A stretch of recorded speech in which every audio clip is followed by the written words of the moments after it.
여러분, 오늘도 평안하셨습니까? 주님께서 오늘도 우리들에게 새날을 주셨습니다. 새로운 삶의 기회로 살라고 주신 것입니다. 우리는 영성 일기를 통해서 하루씩 완결하는 삶을 추구합니다. 또 이것은 우리들이 가장 영적으로 살아가는 데 있어서 가장 기본이 되는 양식입니다. 우리 인간은 지구에 살면서 하루씩 살 수 있게 지음을 받았습니다. 아침에 해가 뜰 때 새로 태어나듯이 우리가 깨어나고, 그리고 또 하루 해가 저물고 잠이 들 때에 우리의 삶이 끝나듯이 우리는 하루를 마감하고 잠이 듭니다. 이렇게 하루씩 우리가 살도록 지음받은 것이죠. 그러므로 우리는 늘 하루씩 완결하는 삶을 살도록 하는 것이 가장 좋은 영적 삶의 양식입니다. 그러나 우리들은 하루씩 완전하게 사는 것이 아니고 하루씩 완결하는 삶을 추구하는 것입니다. 왜 그러냐 하면 우리는 완전한 삶을 성취할 수 없기 때문입니다. 그러나 우리는 그 같은 사실을 우리가 깨닫고 알기 때문에 최선을 다하여 주 안에서 완결하는 삶을 사는 것입니다. 그리고 하루를 마감하며 하나님께 감사하고, 또 용서할 것을 용서하고 용서받을 것을 용서받음으로써 하루가 마감되는 것이죠. 이로써 우리들이 완결하게 되는 것입니다. 이것으로 우리들이 하나님께 영광을 드리고 하루씩 사는 것이죠. 오늘 주어진 이 하루, 이 같은 하루씩 사는 삶의 여정이 되어서 이 같은 삶의 양식을 통해 여러분들이 늘 하루씩 새롭게 탄생하는 삶을 살고 늘 우리가 거듭난 인생으로 하루하루 살아갈 수 있기를 간절히 바랍니다. 이것이 영성 일기를 쓰는 이유이고 또한 양식으로 여러분에게 그동안 15년 동안 제시를 해드리고 함께 해온 영성의 길입니다. 오늘 하루 주님께서 친히 인도하시고 또 복된 날이 되시고 거룩한 날이 되시고 주의 약속이 이루어지는 날이 되기를 간절히 바랍니다. 함께 묵상하시겠습니다. 나의 걸음이 주의 길을 굳게 지키고 실족하지 아니하였나이다. 하나님이여 내게 응답하시겠으므로 내가 불러싸우니 내게 귀를 기울여 내 말을 들으소서. 나를 눈동자같이 지키시고 주의 날개 그늘 아래 감추사 내 앞에서 나를 압제하는 악인들과 나의 목숨을 노리는 원수들에게서 벗어나게 하소서. 자비로우신 주님, 오늘도 하루의 길을 가는 우리들의 발걸음이 주의 길을 굳게 지키고 실족하지 아니하게 인도하여 주옵소서. 또한 우리가 구하는 것에 응답하여 주시고 저희들의 간구에 귀를 기울여 주시옵소서. 뿐만 아니라 우리를 눈동자처럼 지켜주시고 주의 그늘 아래 감추어 주시옵소서. 이로 인하여 악인들과 우리의 목숨을 노리는 원수들에게서 벗어나게 하소서. 오직 주께 영광을 드리며 주께서 가신 길처럼 우리도 사랑과 섬김의 삶을 살고 이로써 존귀한 성도로서의 삶을 살아가도록 인도하여 주시옵소서. 우리 주 예수 그리스도의 이름으로 간절히 구하옵나이다. 아멘. 성경 말씀 고린도전서 15장 3절에서 9절 말씀입니다.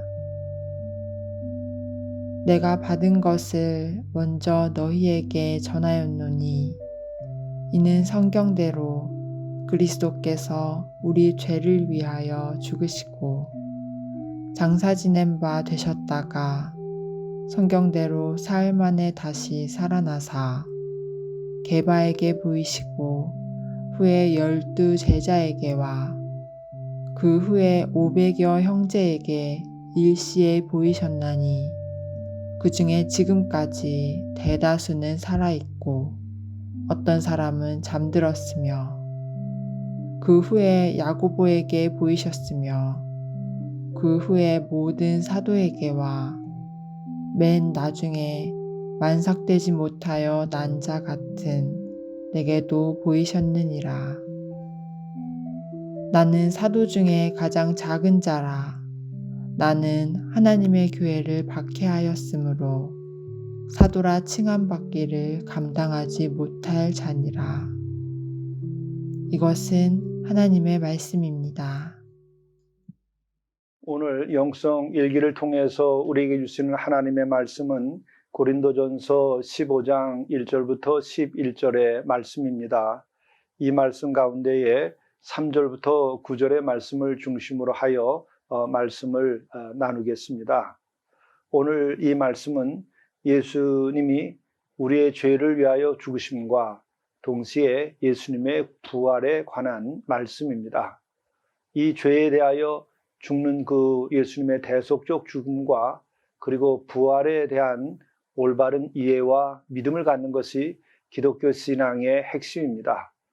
또한 기독교가 탄생하게 된 것도 이와 같이 우리의 죄를 위하여 죽으심과 또한 예수 그리스도의 부활로 인하여 탄생하게 된 것이죠. 오늘 이 말씀에 관하여 오늘 은혜를 나누겠습니다. 3절 말씀입니다. 내가 받은 것을 먼저 너희에게 전하였노니 이는 성경대로 그리스도께서 우리 죄를 위하여 죽으시고 장사 지낸 바 되셨다가 성경대로 사흘 만에 다시 살아나사 게바에게 보이시고 후에 12 제자에게와 그 후에 500여 형제에게 일시에 보이셨나니 그 중에 지금까지 대다수는 살아있고 어떤 사람들은 잠들었으며 마침내는 바울 자신에게까지 부활한 주님께서 나타나셨다 하는 말씀으로 이어지고 있습니다. 여기에서 우리는 3절의 말씀 아주 중요한 것이 있습니다. 성경대로라고 하는 것은 구약에 예언하신 바대로라고 그렇게 이해하면 될 것입니다. 또한 여기서 성경대로라고 하는 이 말씀에서 우리들이 한 가지 분명히 생각할 것이 있습니다. 이 초대교회에서부터도 성경에 대한 권위, 하나님의 말씀에 대한 권위, 하나님의 말씀은 살아있다, 능력이 있다, 날샘 검과 같다, 이와 같은 인식이 그때부터 있었다는 것이죠.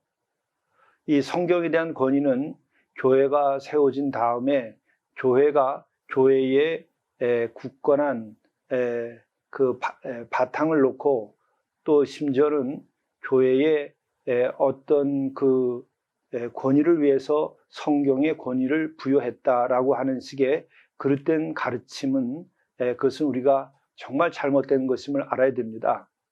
처음부터 신앙인들은 구약으로부터 하나님의 말씀, 그 약속이 실현되는 것을 경험했기 때문에 성경에 대해서는 권위를 인정하고 따랐습니다. 또 성경에 나와 있는 그 예언대로 약속이 이루어졌기 때문에 성경의 권위가 세워졌던 것이죠. 이 성경의 권위라고 하는 것은 후대에 세워지고 만든 것이 아닙니다.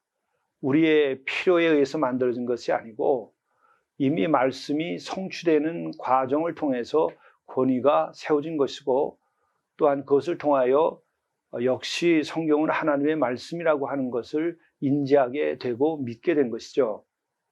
오늘 벌써 고린도서에 이것은 아주 시기적으로 보면 교회 탄생의 초기입니다.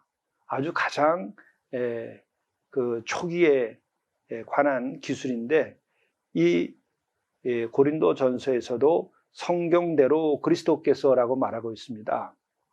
바로 성경의 권위를 여기 의지하고 있는 것이죠.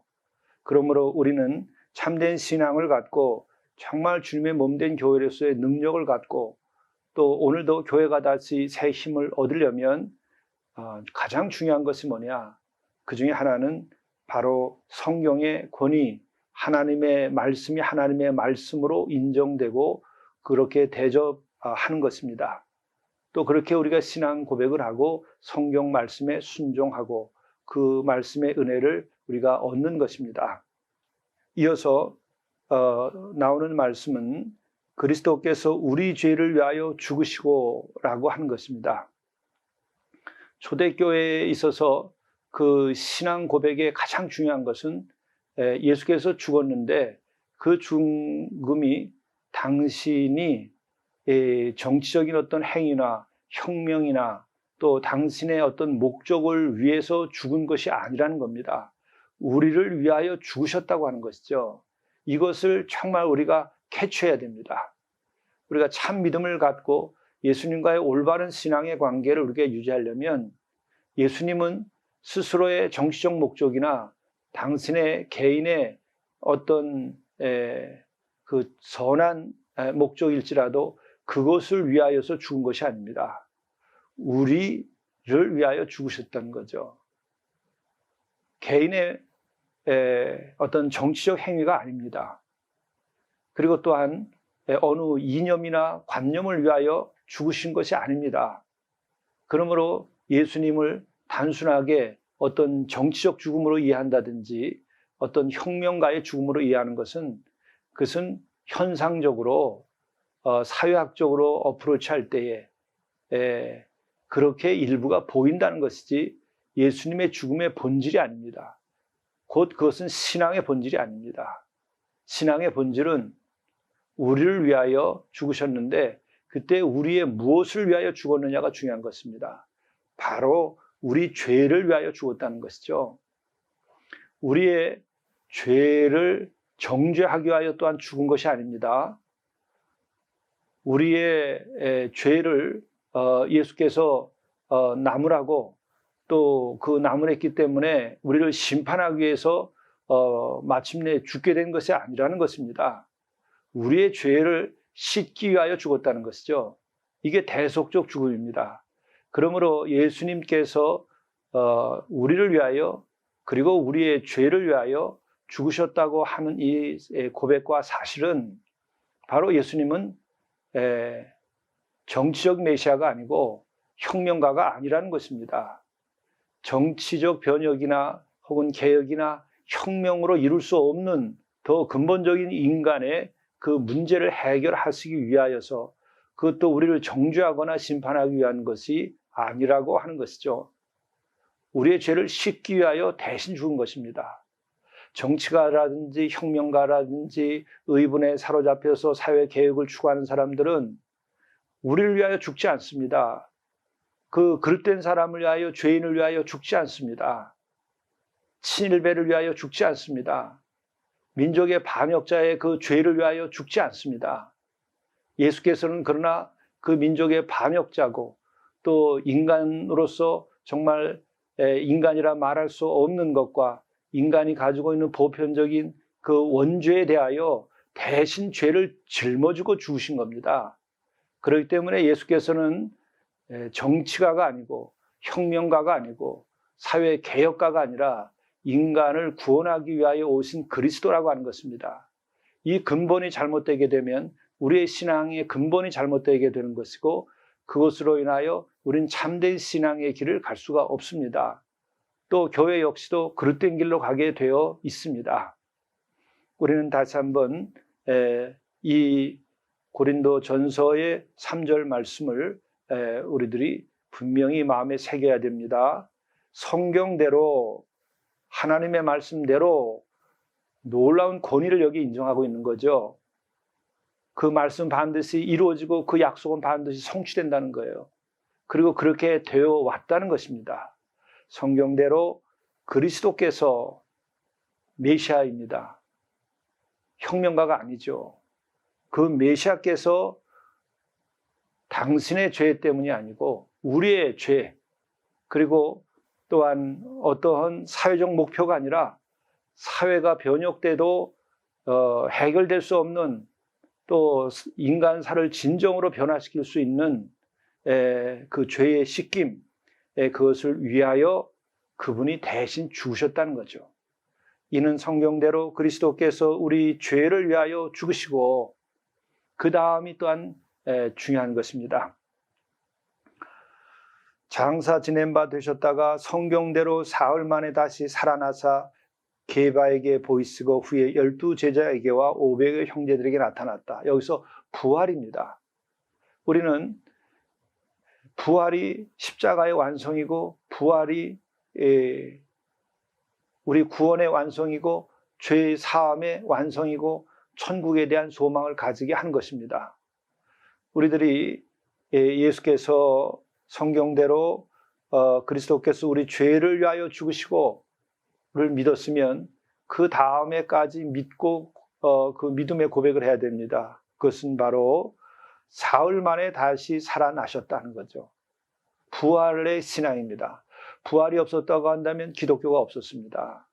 부활이 없었다고 하면 사도 바울도 없었습니다. 부활이 없었다고 한다면 사도 베드로도 없었습니다. 부활이 없었다고 한다면 안드레, 야고보, 요한이 사도가 될 수가 없습니다. 다 한 시대의 제자로서 살다가 흙으로 돌아버린 인간들이 되었을 것입니다. 아니, 제자로서도 아니라 그들은 어부로서 살다 끝이 났을 것입니다. 그들이 부활 때문에 사도가 되었고 또한 바울조차 예수 믿던 사람들을 핍박하고 교회를 핍박하고 예수님을 핍박하던 그 자신이 그 부활한 주를 만나게 된 이후에 그가 예수님의 사도가 된 것이죠. 부활은 이러한 사건입니다. 객관적인 사실일 뿐만 아니라 그것은 사건입니다. 이 시공간 안의 역사 속에서 일어난 우리의 삶 속에서 일어난 사건입니다. 이 부활에 대한 믿음까지 가는 것이 온전한 믿음입니다. 이 부활에 대하여 합리적인 이유를 가지고 믿지 못하는 분들도 혹간 성경을 비평하면서 말하는 이들이 있는데 제가 오늘 좋은 책이 있어서 소개를 좀 해드립니다. 기독교의 기본 진리라고 하는데 기독교의 이 기본 진리는 복음주의 대가인 존 스토트가 쓴 글입니다. 이것이 번역이 되어서 잘 나와 있는데 현대의 아주 대표적인 기독교의 변증 서적이면서 고전이라 말할 수 있을 만큼 좋은 책입니다. 여기에 아주 한 부분을 이렇게 얘기하고 있습니다. 복음서에는 예수님이 부활 후에 제자들에게 나타난 방법에 대한 특이한 이야기들이 있다. 부활한 예수님은 10회에 걸쳐 소위 베드로가 말한 택하신 증인들에게 나타났다. 그러면서 쭉 10번에 나타난 것을 기록을 합니다. 그러면서 이렇게 존 스토트는 이야기합니다. 부활을 합리주의의 차원에서 믿지 못하는 이들에게 이렇게 얘기하는 것입니다. 부활이 꾸며낸 것이라면 그리 잘 꾸며낸 것은 아니다. 만약 부활을 꾸며내려고 했더라면 훨씬 더 멋지게 했을 것이다. 또한 그랬을 경우 사복음서에 나타나는 사건들의 복잡한 조각 그림 맞추기를 미리 피했어야 할 것이다. 이 사복음서에 나타나 있는 부활에 관한 이야기들이 서로 같은 것이 아니라 여러 조각조각 나열되어 있어서 그걸 합해야만 부활 전체에 대한 모습을 알 수 있죠. 이게 조작된 것이라고 한다면 그렇게 하지 않겠죠. 조작을 했다고 한다면 일관성 있게 했을 것입니다. 그리고 이어서 이렇게 얘기합니다. 또 제자들의 의심과 두려움 같은 것은 아예 없애버리거나 아니면 최소한 미화시키기라도 했어야 했다. 부활이 이렇게 조작된 것이라고 하면 제자들이 의심하고 두려워하고 이와 같은 것들을 없애든지 혹은 제자들의 모습을 미화했을 텐데 그런 것이 하나도 없습니다. 이런 것을 보게 되면 이 문서 자체도 부활에 관하여 조작하거나 꾸민 것이 아니라는 것이죠. 어쩌면 부활 자체에 대한 극적 설명을 포함해 하나님의 아들이 사망의 사슬을 끊고 의기양양하게 무덤을 차고 나온 능력과 영광을 묘사했어야 했을 것이다. 어떻게 하나님의 아들이 무덤을 깨고 나왔는가 멋지게 묘사했을 것이라는 것이죠. 근데 그것이 없습니다. 오히려 없기 때문에 이것은 조작한 것이 아니고 이것이 참이라고 하는 얘기를 하고 있는 것입니다. 그리고 이것은 사도들과 복음 전도자들, 이제 곧 초대 교회는 이 예수님의 부활에 대하여서는 하나의 사건이었기 때문에 철저하게 믿었고, 그것 때문에 그들이 순교하고, 그것 때문에 예수 그리스도의 부활의 증인이 된 것이죠. 여러분들이 여기까지 믿음에 이르게 된다고 한다면 그리스도인의 믿음으로써 완결되는 것입니다. 그리고 이제 심화되게 되면 여러분들은 영생과 부활의 그 능력과 카리스마 그리고 은혜를 입고서 훌륭한 신앙생활을 할 것이요, 사도 이상의 그런 거룩하고 참된 삶을 사시는 은혜를 입게 될 것입니다. 결국 이 부활한 사건으로 인하여 오늘 이 고린도서를 기록한 사도 바울이 마침내 사도가 되었던 것이죠. 기도하시겠습니다. 성경대로 그리스도께서 우리 죄를 위하여 죽으시고 장사 지낸 바 되셨다가 성경대로 사흘 만에 다시 살아나사 자비로우신 주님, 저희들도 성경의 권위, 성경이 하나님의 말씀인 것을 진정으로 믿을 수 있는 믿음에까지 이르게 하시고 성경에 따라서 우리 죄를 위하여 죽으시고 부활하심으로 우리 또한 영생과 부활에 참여하고 오늘 한순간도 그 같은 부활의 기쁨과 부활 생명으로 살아가게 하시는 은혜를 감사합니다. 이것을 매일 누리며 살아갈 수 있도록 인도하여 주옵소서. 우리 주 예수 그리스도의 이름으로 간절히 기도드리옵나이다. 아멘.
이해하고 용서하십시오.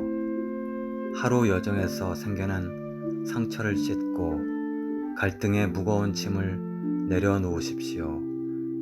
이를 위하여 이해하고 용서하십시오. 주께서는 용서받기 위해서도 용서하라 하셨습니다.